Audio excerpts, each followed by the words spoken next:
عداوت مجھ سے کیوں اتنی، میں تو قرآن کا داعی ہوں، رسول اللہ کا واری۔ ان الحمد للہ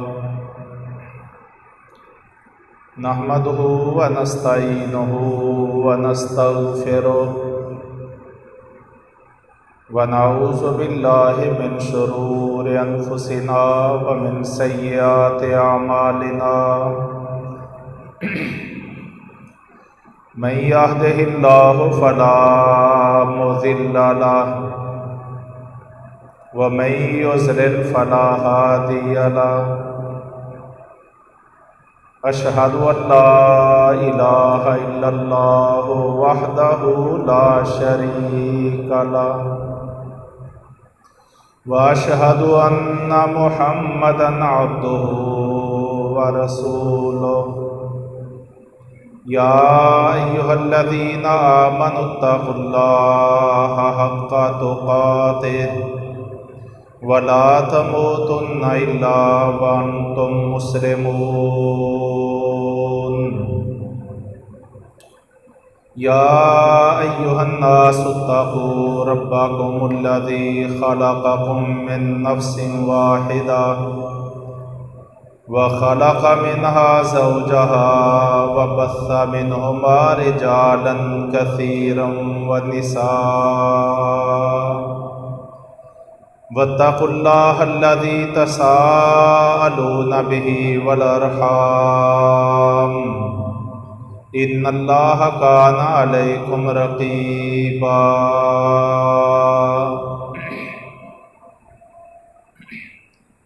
يا أيها الذين آمنوا اتقوا الله وقولوا قولا سديدا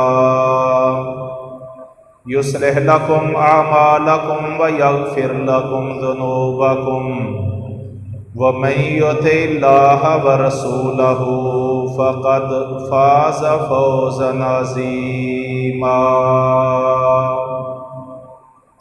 أما بعد فإن خير الحديث كتاب الله، وخير الهدي هدي محمد صلى الله عليه وسلم، وشر الأمور محدثاتها، وكل محدثة بدعة، وكل بدعة ضلالة، وكل ضلالة في النار۔ اعوذ باللہ من الشیطان الرجیم، بسم اللہ الرحمن الرحیم، ومن یطع اللہ والرسول فاولئک مع الذین انعم اللہ علیہم من النبیین والصدیقین والشہداء والصالحین وحسن اولئک رفیقا۔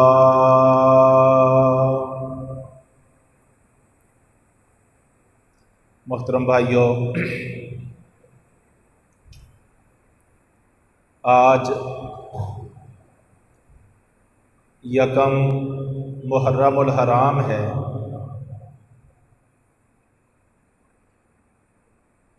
چودہ سو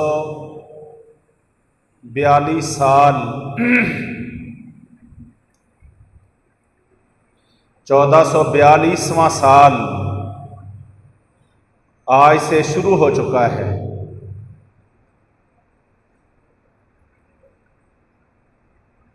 اور یکم محرم الحرام اس اعتبار سے ہماری تاریخ میں ایک خاص مقام رکھتا ہے کہ آج کے دن امیر المومنین خلیفۃ المسلمین مراد رسول فاتح روم و ایران جناب سیدنا فاروق اعظم رضی اللہ عنہ کی شہادت ہوئی تھی۔ سال کا پہلا دن اور اسلامی تاریخ میں ایک المناک شہادت کی یاد دلانے والا حج کے ایام تھے، اور نبی اکرم صلی اللہ علیہ وسلم کو اس دنیا سے تشریف لے گئے ہوئے تقریباً 24 سال ہو چکے تھے۔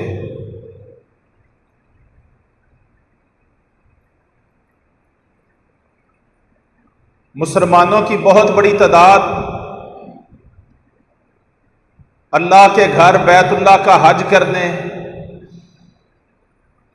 مکہ مکرمہ میں موجود تھے کہ 26 ذی الحجہ کو نماز فجر سیدنا فاروق اعظم رضی اللہ عنہ پڑھا رہے تھے، اور ان کی یہ عادت مبارکہ تھی کہ جب نماز کا وقت ہوتا تو پیچھے سے تشریف لاتے، مکبر تکبیر کہتا،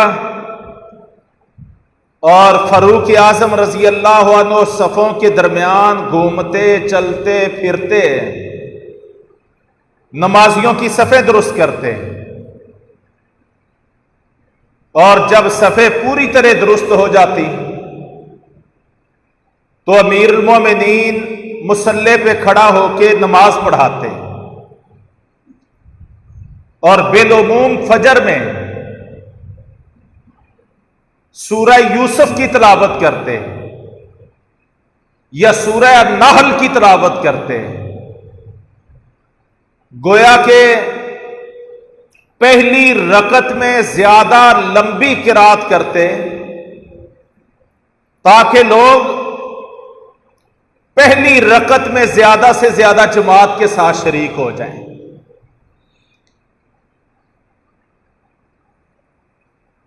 تو 26 ذی الحجہ کو آپ رضی اللہ عنہ فجر کی نماز پڑھا رہے ہیں، صفیں درست کروائی ہیں، مصلی پہ کھڑے ہوئے ہیں، ابھی سورۃ الفاتحہ مکمل کر کے سورۃ الاحزاب کی آیات پڑھ رہے ہیں کہ ایک بدبخت مجوسی ابو لولو جس کا نام تھا، مغیرہ بن شعبہ رضی اللہ عنہ کا غلام تھا، ایرانی اور مجوسی تھا، وہ صف کے درمیان سے نکلتا ہے اور پہلی رکعت کی ابھی چند آیات آپ صلی اللہ علیہ وسلم سورۃ الفاتحہ کے بعد تلاوت کر پائے تھے کہ اس نے دو دھاری خنجر کے ساتھ پے در پے آپ کے پیٹ پہ 3 وار کیے، اور آپ یہ سمجھ لیجئے کہ آپ رضی اللہ عنہ کے پیٹ کو پھاڑ دیا ہے، انتڑیاں باہر نکل آئی ہیں، پیٹ پھٹ گیا ہے۔ فاروق اعظم رضی اللہ عنہ زخموں کی تاب نہ لاتے ہوئے گرے ہیں، اور پیچھے ہی ان کے سیدنا عبد الرحمن بن عوف کھڑے تھے، وہ آگے بڑھے ہیں، اور اس دن پھر انہوں نے لمبی قرات کرنے کی بجائے مختصر قرات کی ہے۔ فاروق اعظم اونچی آواز میں قرات کرتے تھے، جب پچھلی صفوں کو صبح کے اندھیرے میں لوگوں کو قرات کی آواز نہیں آ رہی تو پچھلی صفوں والے سبحان اللہ سبحان اللہ کہہ رہے ہیں.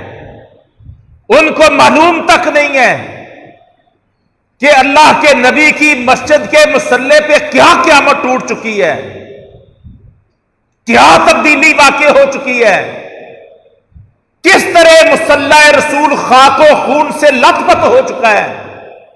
پیچھے والوں کو کوئی خبر نہیں ہے.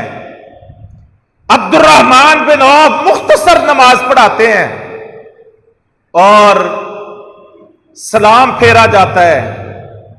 سلام پھرنے کے بعد امیر المومنین رضی اللہ عنہ پوچھتے ہیں یہ کون ظالم ہے، پتہ کرو کس ظالم نے،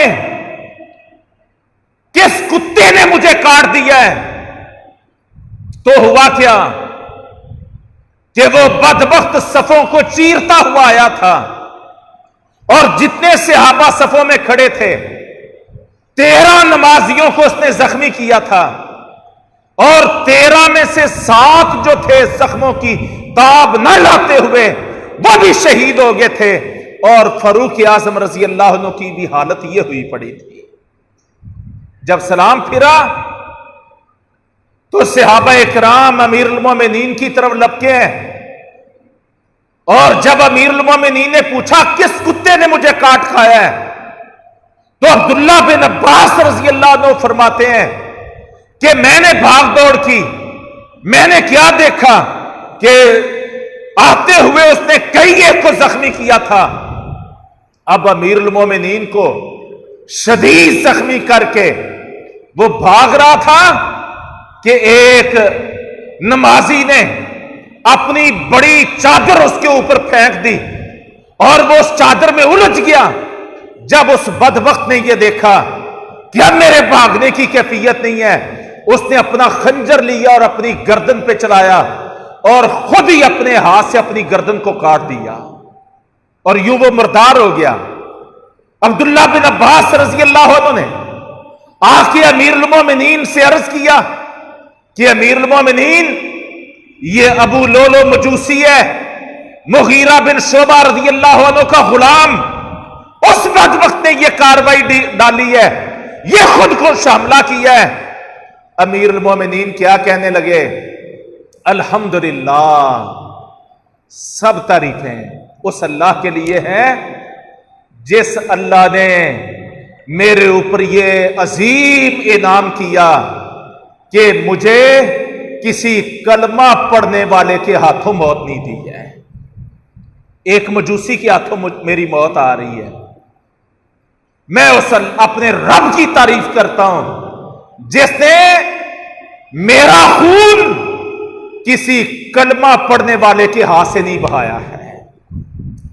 سو اسی حالت میں امیر المومنین کو اٹھا کے ان کے گھر پہنچایا گیا ہے.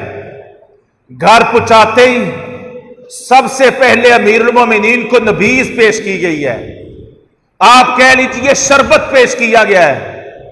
جب امیر المومنین نے وہ شربت پیا تو جتنا پیا پیٹ کے راستے وہ سارا باہر نکل جاتا ہے. اب صحابہ نے دودھ کا ایک پیالہ پیش کیا ہے، امیر المومنین نے دودھ پیا اور جتنا دودھ پیا وہ سارے کا سارا پیٹ کے راستے باہر نکل جاتا ہے. صحابہ کرام رضی اللہ عنہم یہ دیکھ کے ان کو یقین پیدا ہو گیا کہ اب امیر المومنین زیادہ دیر ہمارے درمیان وہ رہنے والے نہیں ہیں، بہت جلد ہمارے سے الوداع ہونے والے ہیں، رخصت ہونے والے ہیں. اللہ اکبر. عبداللہ بن عباس رضی اللہ عنہ بیان کرتے ہیں اور عبداللہ بن مسعود رضی اللہ عنہ بھی بیان کرتے ہیں کہ مدینے میں ایسی قیامت تو ہم نے کبھی دیکھی نہیں تھی. ہر طرف آنسو بہ رہے ہیں، ہر طرف امیر المومنین کی جدائی کے تصور سے ہر شخص کپ کپا رہا ہے. ایک قیامت جیسی قیامت تھی جو مدینہ منورہ پہ ٹوٹ پڑی تھی. انسان ہی نہیں رو رہے تھے، عبداللہ بن مسعود کے الفاظ رضی اللہ عنہ کے تو یہ ہیں کہ امیر المومنین فاروق اعظم کی جدائی میں درخت بھی رو رہے تھے، ہر چیز وہ امیر المومنین کی جدائی کے غم سے نڈھال تھی۔ اللہ اکبر، ہر طرف یہ خبر جنگل کی آگ کی طرح پھیل جاتی ہے، جوک در جوک لوگ امیر المومنین کی طرف لب کریں اور آ کے امیر المومنین کی خدمات پیش کر رہے ہیں، ان کے لیے تعریفی کلمات کہہ رہے ہیں، ان کو حوصلہ دے رہے ہیں، اور امیر المومنین ہیں کہ ساتھیوں کون امیر المومنین؟ مراد رسول یہ واحد عمر بن خطاب ہیں جن کے لیے اللہ کے رسول نے ہاتھ اٹھائے تھے کہ اے اللہ اپنے دین اسلام کو عمر بن خطاب کے ذریعے عزت عطا فرما دے۔ اور عبداللہ بن مسعود رضی اللہ عنہ کہتے ہیں، صحیح بخاری کے الفاظ ہیں کہ جس دن سے فاروق اعظم نے اسلام قبول کیا اس دن سے ہم غریب اور محکوم اور مظلوم مسلمان بھی عزت والے بن گئے تھے، پھر کسی کافر کو جرأت نہیں ہوتی تھی ہمارے اوپر دست درازی کرنے کی۔ یہ ہے امیر المومنین فاروق اعظم، وہ امیر المومنین کہ جن کے ایمان لانے سے لوگ دار ارقم سے نکل کے بیت اللہ میں نمازیں پڑھنے کی جناب ان کو حیثیت اور صلاحیت حاصل ہو گئی تھی۔ باقی سب لوگوں نے خفیہ چھپ کے ہجرت کی تھی، یہ فاروق اعظم تھے۔ جب ہجرت کا وقت آیا تو یہ اونچے ٹیلے پہ کھڑے ہوئے تھے اور انہوں نے مکے کے لوگوں کو مخاطب ہو کے کہا تھا کہ عمر اپنے رب کے نام پہ ہجرت کرنے جا رہا ہے، جس کو اپنی بیوی کو بیوہ کروانا ہو، اپنے بچوں کو یتیم کروانا ہو، اپنا گھر بار اجاڑنا ہو، وہ آئے اور عمر کے ہجرت کے راستے میں رکاوٹ ڈالے۔ کسی کو جرأت ہے تو یہ کرے۔ گویا کہ واحد عمر تھے جنہوں نے اعلانیہ ہجرت کی تھی، باقی سب مسلمانوں نے خفیہ اور خاموشی سے رات کے اندھیروں میں ہجرت کا راستہ اختیار کیا تھا۔ یہ عمر کون تھے؟ زمین پہ بات کہتے تھے اور ان کی جو رائے ہوتی تھی اس رائے کے حق میں رب تعالی آسمانوں سے قرآن نازل کرتا تھا۔ یہ کہتے اللہ کے نبی میری رائے تو یہ ہے کہ ہم مقام ابراہیم میں 2 رکعتیں ادا کیا کریں۔ ابھی یہ رائے دے رہے تھے، مشورہ دے رہے تھے، ادھر سے جبرائیل آگے تھے اور اللہ کا فرمان لائے تھے وَاتَّخِذُوا مِن مُقَامِ إِبْرَاهِيمَ مُصَلًّى۔ تمہارا رب کا یہ فیصلہ ہے کہ تم نے آج کے بعد مقام ابراہیم کو جائے نماز بنا لینا ہے۔ یہ کہتے کہ اللہ کے نبی میرا مشورہ تو یہ ہے کہ ہماری عورتوں کو، آپ کی بیویوں امہات المومنین کو بھی اور مومن عورتوں کو بھی غیر محرموں سے پردہ کرنا چاہیے۔ ابھی یہ رائے دے رہے ہوتے تھے، آسمان سے قرآن آ جاتا تھا کہ رب کا حکم ہے ان یدنین علیہن من جلابیبہن۔ اے نبی اپنی بیویوں کو، اپنی بیٹیوں کو اور تمام مومن عورتوں کو یہ کہہ دو کہ جب بھی وہ گھر سے نکلا کریں وہ اپنے اوپر اپنی اوڑھنیوں کو اوڑھ کے اور اپنے پورے وجود کو ڈھانپ کے نکلا کریں، پردہ کر کے نکلا کریں۔ جو رائے زمین پہ عمر بن خطاب کی ہوتی، اللہ تبارک و تعالی نے کئی مواقع پر اسی رائے کے حق میں موافقت کرتے ہوئے اللہ نے قرآن نازل کیا۔ یہ ہے عمر، یہ ہے عمر۔ کون عمر؟ آج 1450 سال گزر گئے فاروق اعظم کو اس دنیا سے گئے ہوئے، لیکن بھائیوں آج بھی دنیا کے ترقی یافتہ ممالک کے آئین اور قوانین کو پڑھ کے دیکھو تو آپ کو فاروق اعظم کے نظام حکومت و ریاست کے قوانین آج مغربی ملکوں میں، مشرقی ملکوں میں، دنیا کے ترقی یافتہ دنیا میں اور ملکوں میں عمر لاز کے نام پہ آج بھی لوگوں نے، دنیا نے، غیر مسلموں نے اپنے ملکوں کو ترقی اور ترویج دینے، عدل اور انصاف کی روایات قائم کرنے اور انسانی مساوات کے جناب منظر پیش کرنے کے لیے اپنے ملکوں کو عمر لاز کے قالب میں ڈھالا ہوا ہے اور اپنے قوانین کا باقاعدہ ایک حصہ قرار دیا ہوا ہے۔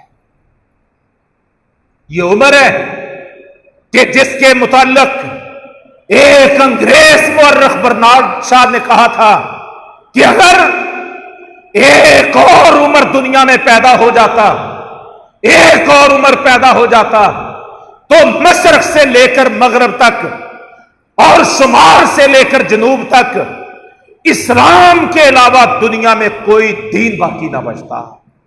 یہ عمر ہے کہ جنہوں نے ایسا نظام پیش کیا تھا کہ جس میں غریب پروری بھی تھی، جس میں عدل اجتماعی بھی تھا، جس میں انسانی مساوات بھی تھی اور جس میں ہمدردی بھی تھی، جس میں طبقاتی کشمکش نہیں تھی، جس میں ظلم نہیں تھا، جس میں ستم نہیں تھا، جس میں لوٹ کھسوٹ نہیں تھی، جس میں اخلاقی برتری کی اعلیٰ ترین روایات تھی، ہر وہ عمل موجود تھا کہ جس سے معاشرے ترقی پاتے ہیں، جس سے تہذیبیں پروان چڑھتی ہیں، جس سے ملکوں کی، قوموں اور معاشروں کی تسخیر ہوتی ہے، یہ سارے نظام امیر المومنین سیدنا فاروق اعظم نے قائم کیے تھے۔ آج جب صحابہ دیکھ رہے تھے کہ یہ امیر المومنین ہم سے جدا ہو رہے ہیں، ہر آنکھ اشکبار تھی، ہر طرف غم سے لوگ نڈھال تھے۔ اس حالت میں امیر المومنین اپنے بیٹے عبداللہ بن عمر کو بلاتے ہیں، فرماتے ہیں بیٹا ایک دو باتیں سن لو۔ پہلی بات، میرے قرض کا پتہ کرو، میرے اوپر واجب الادا قرض تو نہیں ہے، اس کا پتہ کرو۔ ساری تحقیق کی گئی، میرے بھائیوں ساتھیوں 22 لاکھ مربع میل کا حاکم ہے، ملکوں کے ملک فتح کرنے والا، غنیمتوں کے ڈھیر اور انبار لگا لینے والا، آج زندگی کے آخری مرحلے پہ ان کے اثاثہ جات کا پتہ کیا جاتا ہے، اثاثہ جات کا، تو وہ دنیا میں اس حالت سے جا رہے ہیں کہ 86,000 درہم ان کے ذمہ واجب الادا قرض موجود ہے۔ 86,000 درہم، 86,000 درہم ان کے ذمہ واجب الادا قرض ہے۔ فرمایا بیٹا جو ہماری فیملی ہے نا، ان سے رقم اکٹھی کر کے یہ قرض ادا کرنے کا بندوبست کرنا، اگر اپنے خاندان سے یہ قرض پورا نہ ہو سکے تو قریش کے خاندان سے منسلک لوگوں سے قرض لے لینا، اور میں تجھے اپنے اوپر واجب الادا قرض کا ذمہ دار عبداللہ بن عمر تجھے بناتا ہوں، یہ قرض ہر حال میں تو نے ادا کرنا ہے، اس کا بندوبست تو نے کرنا ہے۔ کتنا قرض؟ 86,000 درہم۔ پہلی وصیت۔ دوسرا کہنے لگے بیٹا جاؤ، میری زندگی کی ایک ہی خواہش اور حسرت ہے، اور تم میرا پیغام لے کے ام المومنین عائشہ کے پاس جاؤ اور عائشہ کو کہنا کہ عمر تجھے سلام کہتا ہے، بیٹا ام المومنین عائشہ کے سامنے امیر المومنین کے لفظ نہ بولنا کہ آج میں جس حالت سے دو چار ہو چکا ہوں اب میں مومنوں کا امیر نہیں رہا۔ امیر المومنین کے الفاظ کا روب نہ وہاں جمانا، کہنا عمر تمہیں سلام کہتے ہیں اور یہ درخواست کرتے ہیں کہ اگر ممکن ہو تو مجھے اپنے دونوں ساتھیوں کے پہلو میں دفن ہونے کی اجازت دی جائے۔ اللہ اکبر۔ عبداللہ بن عمر رضی اللہ عنہ گئے، سیدہ عائشہ رضی اللہ عنہ سے بات کی، واپس آ رہے تھے، لوگوں نے کہا عبداللہ بن عمر آ رہے ہیں۔ سیدنا عمر نے دیکھا چارپائی پہ لیٹے ہوئے تھے، اتنا احساس ہے، اتنی ہرس اور تڑپ ہے، پیٹ چرا ہوا ہے، انتڑیاں باہر نکلی ہوئی ہیں، اور لوگوں کو کیا کہتے ہیں؟ کہتے ہیں مجھے سہارا دے کے اٹھا دو۔ لوگوں نے سر کے پیچھے سہارا دیا اور سر کو اونچا کیا۔ عبداللہ بن عمر پہنچے، فرمایا بیٹا کیا پیغام لے کے آئے ہو؟ عرض کرنے لگے ابا جی آپ کو مبارک ہو، آپ کی خواہش ام المومنین عائشہ رضی اللہ عنہ نے پوری کر دی ہے۔ انہوں نے کہا ہے کہ یہ ایک قبر کی جگہ تو میں نے اپنے حجرے میں اپنے لیے سوچی ہوئی تھی، لیکن آج میں عمر بن خطاب کو اپنے اوپر ترجیح دیتی ہوں اور میں ان کو اجازت دیتی ہوں کہ ان کو یہاں پہ دفن کیا جائے۔ کیا فرمانے لگے؟ فرمانے لگے میری زندگی کی سب سے بڑی یہی خواہش تھی کہ میری قبر اللہ کے رسول اور ابو بکر کے دامن میں پہلو میں بنے۔ آج اللہ کا شکر ہے کہ اللہ نے میری اس خواہش کو پورا کر دیا ہے۔ یہ آخری وہ لمحات ہیں، آخری وہ گھڑیاں احساسات ہیں جن میں امیر المومنین کا یہ طرز زندگی چل رہا ہے۔ ابھی یہ باتیں ہو رہی تھی، ایک نوجوان داخل ہوا، اونچی آواز میں اس نے سلام کہا، امیر المومنین کے سرہانے آ کے کھڑا ہو گیا اور بڑی تعریفیں کرنا شروع ہو گیا، بہت تعریفیں کر رہا ہے۔ آپ اس وقت ایمان لائے جب لوگوں نے کفر اختیار کیا ہوا تھا، آپ نے اس وقت خلافت سنبھالی اور دنیا کو اسلام سے آپ نے بھر دیا، اور آج اللہ نے آپ کو شہادت کی موت عطا فرمائی ہے۔ بڑی تعریفیں کر کے جانے لگا۔ جب جانے لگا تو امیر المومنین کیا کہنے لگے؟ او بھائی اللہ سے دعا کر، اللہ سے دعا کر کہ اللہ تبارک تعالی مجھے برابر برابر میری نجات کا بندوبست کر دے۔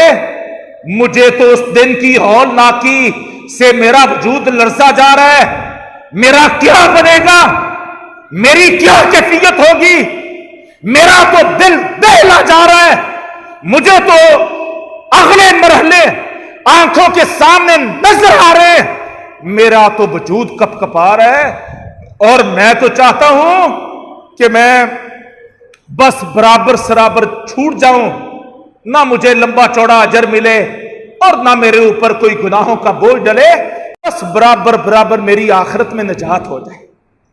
اللہ اکبر۔ وہ نوجوان یہ تاثرات پیش کر کے واپس چلا، ابھی چند قدم چلا ہے، صحیح بخاری کے الفاظ ہیں، امیر المومنین نے اس جاتے ہوئے نوجوان کو دیکھا، کیا دیکھتے ہیں کہ اس نوجوان کی چادر، اس کا اظہار وہ ٹخنوں سے نیچے گیا ہوا ہے۔ آپ رضی اللہ عنہ نے کہا ساتھیو اس جاتے ہوئے نوجوان کو واپس بلاؤ۔ اس جاتے ہوئے کو واپس بلایا گیا، فرمایا میرے بیٹے، اے پیارے بھتیجے، دیکھ یہ اظہار کو ٹخنوں سے نیچا رکھنا یہ درست نہیں ہے، اس کو ٹخنوں سے اوپر رکھو، اس سے تمہارے کپڑے بھی پاک رہیں گے اور تمہیں اپنے رب کی رضا اور اس کی خوشنودی بھی حاصل ہوگی۔ کیفیت کیا ہے؟ موت و حیات کی کشمکش میں ہے۔ جذبہ کیا ہے؟ اس حالت میں بھی نیکی کا حکم دینا اور برائی سے منع کرنا، اس فریضہ امر بالمعروف اور نہی عن المنکر سے کوئی غفلت نہیں ہے اور کوئی اس حوالے سے چشم پوشی نہیں ہے۔ اس حالت میں بھی لوگوں کو نیکی کا حکم دیا جا رہا ہے، برائیوں سے منع کیا جا رہا ہے۔ یہ تو ایک عام نوجوان تھا۔ آپ کی بیٹی ام المومنین سیدہ حفصہ رضی اللہ عنہ جب باپ کی یہ کیفیت دیکھتی ہیں، تشریف لاتی ہیں اپنے والد محترم کے گھر میں اور ان کی ساری حالت دیکھتی ہیں اور ان کے وجود کے اندر تکلیف سے بے چینی اور بے قراری دیکھتی ہیں، تو سیدہ حفصہ رضی اللہ عنہ بیٹی تھی، اپنے باپ کی یہ کیفیت دیکھ کے کیا کہنے لگی؟ ہائے میرے والد محترم، اے اللہ کے رسول کے صحابی، اے مسلمانوں کے امیر المومنین۔ یہ 3-4 جملے ان کی زبان سے بے ساختہ نکل گئے۔ اللہ اکبر۔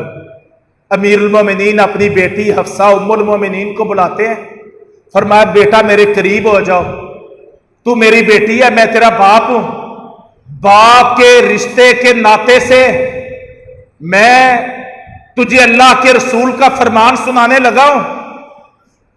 اللہ کے نبی نے فرمایا ہے ان المیت لیعذب ببقاء اہلہ، میت کو اس کے گھر والوں کے اونچی اونچی آوازیں نکال نکال کے رونے کی وجہ سے میت کو عذاب دیا جاتا ہے۔ بیٹی کیا تو یہ چاہتی ہے کہ اس انداز میں اونچی اونچی الفاظ نکال لے اور تیرے اس آہ و بقا کی وجہ سے مجھے عذاب دیا جائے؟ گویا کہ اس موقع پر اپنی بیٹی کو بھی خیر کی، بھلائی کی، نیکی کی حدیث ایک بیان کر کے نصیحت کر رہے ہیں۔ ایک آدمی آتا ہے اور وہ بڑی تعریفیں کر رہا ہے، بڑی تعریفیں کر رہا ہے، آپ نے یہ کیا، آپ ایسے، آپ ایسے۔ آپ رضی اللہ عنہ کیا فرماتے ہیں؟ فرماتے ہیں بہت سارے لوگ اپنے ذاتی طور پہ مغرور اور متکبر نہیں ہوتے، ان کو مغرور اور متکبر کرنے میں تمہارے جیسے لوگوں کی تعریفوں کا بہت بڑا حصہ ہوتا ہے۔ تم لوگ ہوتے ہو جو لوگوں کی تعریفیں کر کر کے ان کو مغرور اور متکبر کر دیتے ہو۔ یہ کیا ہے؟ یہ ہے امر بالمعروف، یہ ہے نہی عن المنکر، یہ ہے خیر کا حکم دینا، یہ ہے برائی سے منع کرنا، یہ طرز زندگی ہے امیر المومنین سیدنا فاروق اعظم رضی اللہ عنہ کا۔ اللہ تبارک تعالیٰ ان پہ کروڑ رحمتیں نازل فرمائے۔ یوں بھائیوں 26 ذی الحجہ کو زخمی ہوئے اور 3 یا 4 دن مکمل ہونے کے بعد یکم محرم الحرام کو امیر المومنین رضی اللہ عنہ اپنی زندگی کی آخری سانس کیسے پورے کرتے ہیں کہ عبداللہ بن عمر جو ان کے بڑے بیٹے تھے، ان کی ران پہ سر رکھا ہوا ہے، انہوں نے اپنی آغوش میں سر رکھا ہوا ہے اور امیر المومنین رضی اللہ عنہ اپنے بیٹے کو مخاطب ہوتے ہیں، فرمانے لگے بیٹا اب اپنی ران کو پیچھے کر لو اور میرے سر کو زمین کے ساتھ میرے چہرے کو لٹکا دو، لٹا دو، میرے چہرے کو زمین مٹی کے ساتھ لٹا دو۔ عبداللہ بن عمر رضی اللہ عنہ کہنے لگے والد محترم میری ران بھی اور زمین بھی یہ ایک جیسی تو ہے، 2 مرتبہ یا 3 مرتبہ فرماتے ہیں کہ بس میری بات کو سمجھو، میرے حکم کو مانو اور میرے چہرے کو زمین پر ننگی مٹی پر میرے چہرے کو لٹا دو۔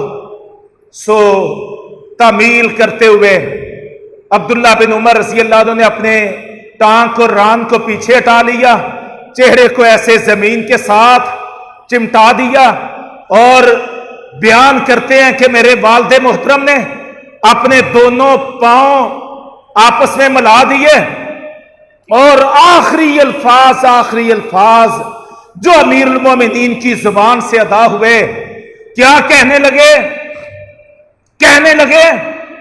کہ میرے لیے بھی ہلاکت ہوگی، مجھے پیدا کرنے والی جننے والی میری ماں کے لیے بھی ہلاکت ہوگی اگر میرے رب نے مجھے معاف نہ کیا، اگر اللہ نے مجھے معاف نہ کیا، میری مغفرت نہ کی، مجھے بخش نہ دیا، تو میرے لیے بھی ہلاکت، میری ماں کے لیے بھی ہلاکت۔ عبداللہ بن عمر رضی اللہ عنہ کہتے ہیں یہ آخری الفاظ تھے جو میرے والد محترم کی زبان سے نکلے اور اس کے ساتھ ہی ان کی روح جو ہے وہ اپنے رب کی جناب پرواز کر گئی۔ میرے محترم بھائیوں، یہ ہے امیر المومنین سیدنا فاروق اعظم، اور یہ ہے آج کا دن یکم محرم الحرام کا، اور آج کے دن میں پیدا ہونے والی، واقع ہونے والی وہ شہادت کہ جس کے لیے ان کا دل چاہتا تھا۔ بدر سے لے کے نبی کریم صلی اللہ علیہ وسلم کی پوری زندگی میں کوئی معرکہ ایسا نہیں تھا کہ جس میں اللہ کے رسول تو شریک ہوئے ہوں لیکن سیدنا فاروق اعظم شریک نہ ہوئے ہوں، پھر سیدنا ابو بکر کے دور میں اور پھر اپنی خلافت کے دور میں بھی جناب ایران پہ حملہ ہو رہا ہے اور قادسیہ کا میدان سجنے والا ہے، اور امیر المومنین اعلان کرتے ہیں لوگوں تیار ہو جاؤ، ہم نے دنیا کی دوسری بڑی سپر پاور کو ہم نے ناکوں چنے چبوانے ہیں، اور میں نے فیصلہ کیا ہے کہ میں خود اس لشکر کی قیادت کروں گا تاکہ ہم دنیا سے یہ آتش کدہ ایران کو ہمیشہ کے لیے بجھا سکیں۔ جب یہ اعلان ہوا، سیدنا علی رضی اللہ عنہ اور باقی صحابہ درمیان میں آ گئے، کہنے لگے امیر المومنین ہم آپ کو نہیں جانے دیں گے، ہم نہیں جانے دیں گے، ہم آپ کو نہیں جانے دیں گے، آپ کے جانے سے دار الخلافہ خالی ہو جائے گا، آپ کے ساتھ کوئی جناب 19-20 ہو گئی تو معاملہ پوری امت کا برباد ہو جائے گا، ہم آپ کو نہیں جانے دیں گے۔ جب امیر المومنین نے یہ دیکھا کہ اب یہ لوگ ذمہ داری، خلافت کی ذمہ داری کی وجہ سے مجھے شہادت گاہے الفت میں اترنے نہیں دیتے، پھر کیا دعا کیا کرتے تھے؟ بخاری میں موجود ہے، حدیث کی ساری تقریباً کتابوں میں موجود ہے۔ کون سی دعا؟ اللہم ارزقنی شہادتا فی سبیلک وجعل موتی فی بلد رسولک، اے اللہ مجھے اپنے راستے میں شہادت کی موت عطا فرما، اور اے اللہ مجھے اپنے رسول کے شہر میں میری موت فرما، میری موت مجھے اللہ کے رسول کے شہر میں آئے اور موت مجھے شہادت کی نصیب ہو۔ یہ کون دعا کیا کرتے تھے؟ فاروق اعظم، اور ان کو یقین تھا کہ اللہ مجھے شہادت عطا فرمائے گا۔ وجہ کیا ہے؟ صحیح مسلم میں یہ روایت موجود ہے، ایک دن نبی کریم صلی اللہ علیہ وسلم، ابو بکر صدیق، عمر فاروق اور عثمان غنی، یہ 4 لوگ احد پہاڑ پہ چڑھے۔ یہ صحیح مسلم میں موجود ہے۔ جب احد پہاڑ پہ چڑھے، اللہ کی قدرت، احد پہاڑ لرزنا شروع ہو گیا، جیسے تیز زبردست زلزلہ آتا ہے، یہ کیفیت احد پہاڑ کی ہو گئی۔ تو نبی کریم صلی اللہ علیہ وسلم نے کیا کیا؟ زور سے اپنا پاؤں یا اپنی ایڑی اس پہاڑ کے اوپر، چٹان کے اوپر ماری، اور کیا فرمایا؟ اثبت احد، اے احد سنبھل جا، ساکن ہو جا، ٹھہر جا،